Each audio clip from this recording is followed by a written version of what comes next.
આપણે આપણા સંસ્કારોને ક્યારેય ભૂલવા જોઈએ નહીં। એટલે જ ઘણી વખત તમે વાંચેલું કે સાંભળ્યું હશે કે ભૂલો ભલે બીજું બધું, મા બાપને ભૂલશો નહીં। આ માત્ર એક વાક્ય જ નથી, પરંતુ એક ભાવના છે, લાગણી છે, જે આપણને યાદ અપાવતી રહે છે કે પોતાના મૂળિયાઓથી અલગ થવાનું ક્યારેય વિચારશો નહીં। મિત્રો, આ વાત એટલા માટે કરી રહ્યા છીએ કારણ કે વાત અહીં તેના પર જ કરવા જઈ રહ્યા છીએ। શિવાની શુક્લા નામની એક દીકરીએ પોતાના સોશિયલ મીડિયા પ્લેટફોર્મ પર આ વિડિયો અપલોડ કર્યો છે। કેટલાક મિત્રોને પ્રશ્ન થતો હશે કે આવું તો વિડિયો કોલ દ્વારા પણ કરી શકાય, પણ વાત એટલી જ કહેવી છે કે વિડિયો કોલ કોઈ કારણોસર ના ઉઠાવી શક્યા માતા પિતા તો સીસીટીવી થી તો જાણવા મળે કે તેઓ જે તે સમય પર શું કરી રહ્યા હતા। તેઓ સુરક્ષિત તો છે ને, તેમને કોઈ તકલીફ તો નથી પડી રહી ને? હા મિત્રો, શિવાને કોઈ કારણોસર બીજા શહેરમાં રહે છે, પરંતુ માતા પિતાની સુરક્ષા માટે શિવાનીએ ઘરમાં સીસીટીવી કેમેરા લગાવડાવ્યા છે, જ્યાં તેમના માતા પિતા આવીને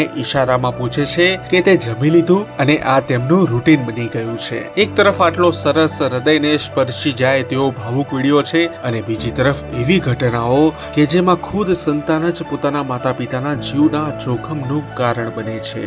તો તેવી ઘાતક ઘટનાઓ અને આ વિડિયોને લઈને તમે શું કહેશો? કરો કોમેન્ટ। સાથે જ આવી કોઈ ઘટના તમારા ધ્યાનમાં હોય તો અમને સીધો મેસેજ કરજો।